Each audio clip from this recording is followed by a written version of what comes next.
Je pense qu'il faut éviter certaines choses. Ils nous ont vendu donc la rupture. Oui, peut-être que ces personnalités déjà connues qui ont occupé des fonctions vont pouvoir servir ailleurs que dans le gouvernement. C'est vrai. Il y a plusieurs postes de responsabilité qui devraient être disponibles et voilà pour les autres. Voilà, c'est pour ça que j'ai dit pourvu que ça continue parce que une non-alliance, c'est pas possible.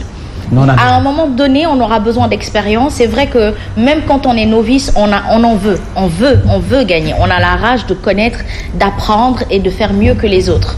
Donc quelque part, on peut leur concéder cela, mais une non-alliance. La réussite, c'est tout le mal en tout cas qu'on souhaite donc à ce nouveau gouvernement. En tout cas, de réussir. Ouais, c'est tout le mal qu'on souhaite donc à ce gouvernement. Alors, à la une du quotidien L'Enquête.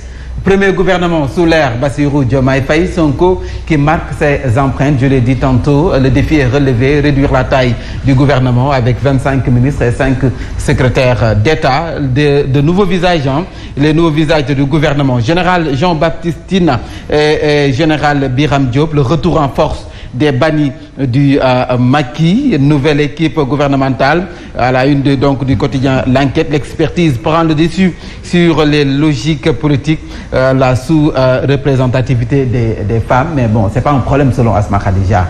4 femmes, là où on parle, au moment où on parle de parité, vous ne trouvez pas d'inconvénient? Après, moi, je préfère avoir 4 femmes avec les épaules assez larges pour assumer la responsabilité que d'en avoir énormément qui n'y arriveront pas. Peut-être que au sein du PASTEF, ils n'ont pas encore assez d'expérience, en tout cas dans la gente féminine, pour pouvoir occuper certains postes ministériels. Après, elles peuvent être des directrices. Est-ce qu'on peut parler de genre quand il s'agit d'expérience ou de connaissances? Non, je ne pense pas. Oui, mais après, il y a des postes de direction d'État qui restent à venir. Peut-être on attend plus de femmes là-bas. Et puis Ismaël Madior Fall qui se prononce sur l'annulation des décrets par le président Diomaye Faye, une décision à reconsidérer selon l'ancien ministre donc des Affaires étrangères.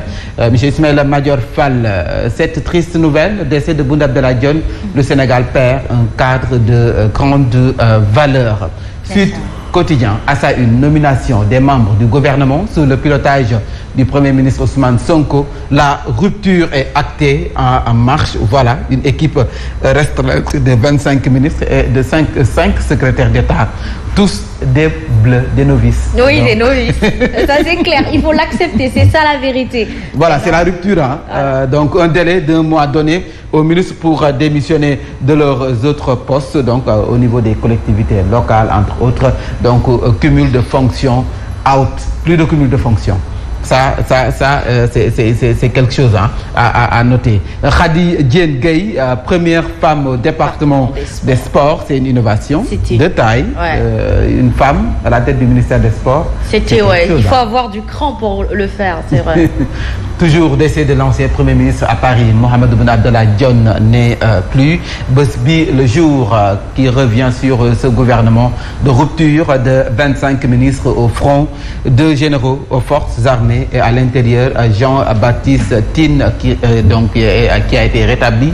La revanche d'Ousmane Sonko, ou plutôt d'Ousmane Diagne, proposée à la traque des biens mal acquis. Donc opération Gorki en téléchargement. Malheureusement, Mamadou Fofana n'est pas là ce matin. Pastef bien servi avec El Malik Ndiaye, Biram Souley Diop, Bala Moussa Fofana et Daouda Ngom, Abdourahmane Sarr et Cheikh Diba, la paire de l'économie et des finances, Aminou Lo, secrétaire général du gouvernement. Il y a également mon parent de Rufisque, Abdourahmane Diouf, qui est ministre donc de l'enseignement supérieur, Abdourahmane Diouf.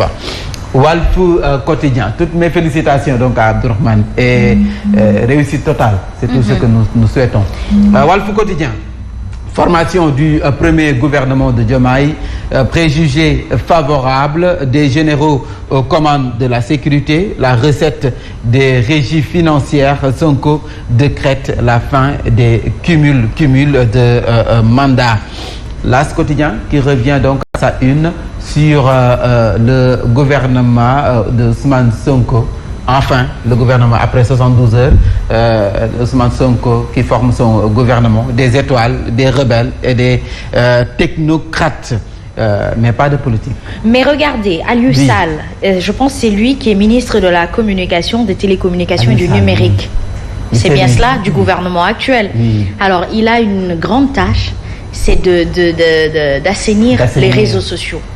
Il y a trop de haine sur les réseaux sociaux. C'est vraiment une demande, parce que je pense que quand on parle de rupture dans toute sa forme, pour mieux rééduquer les gens à avoir un langage bien approprié, bien décent. Les gens sont haineux pour la plupart sur les réseaux sociaux. Ils se permettent des injures à l'encontre d'eux, sachant que ces gens aussi ont des familles, etc. Donc moi, franchement, pour lui, je l'attends là-bas, l'assainissement. Aliou Sall, le chantier est là. Donc, assainir les réseaux sociaux. Ouais, surtout.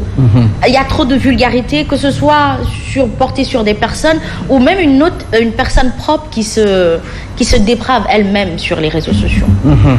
Ça, il faut laver. Il le suit certainement. Oui, il faut nous ramener nos valeurs, nos bonnes valeurs, nos bonnes mœurs. Toujours à la une du quotidien L'As Yénékay, un appel desserte donc maritime. Ziguinchor retrouve ses bateaux à partir du 9 avril, mardi prochain. Ça, c'est une bonne nouvelle.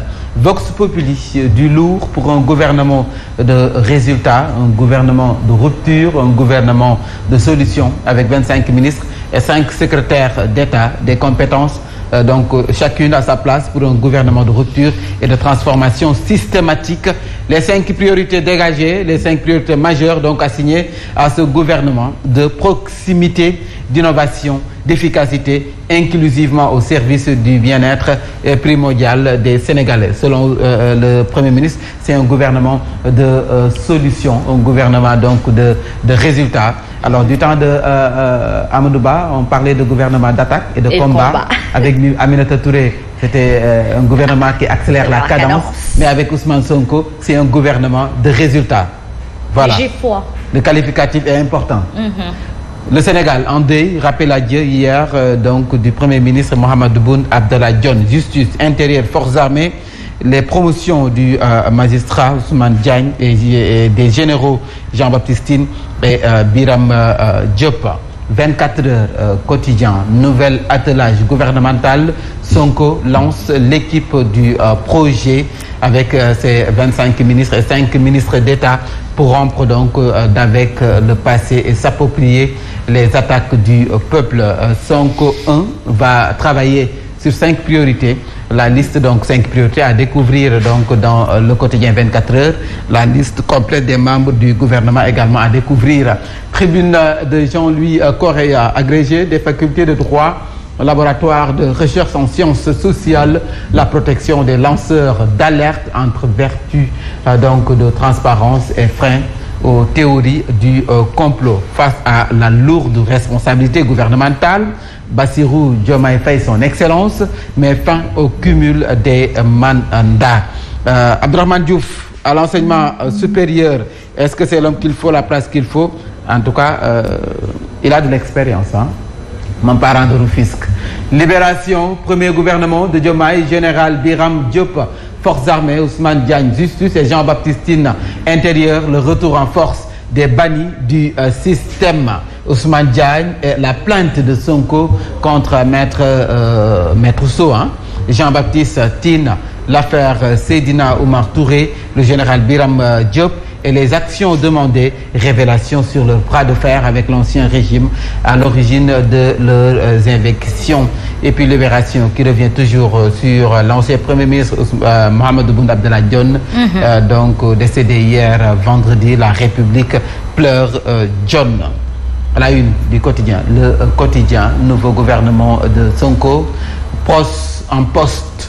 entrée en force des membres de PASTEF et des alliés. Jean-Baptiste Tine, Ousmane Diagne, des nominations, réhabilitation. Seules 4 femmes dans l'équipe, les 5 priorités du gouvernement à découvrir, toujours dans le quotidien.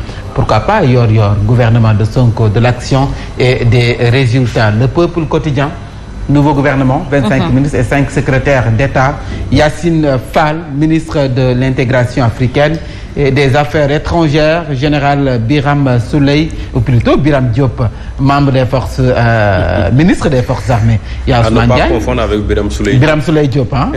À ne pas confondre avec Birame Souleye Diop. Birame Souleye Diop, lui, est ministre de l'énergie, du pétrole et des mines.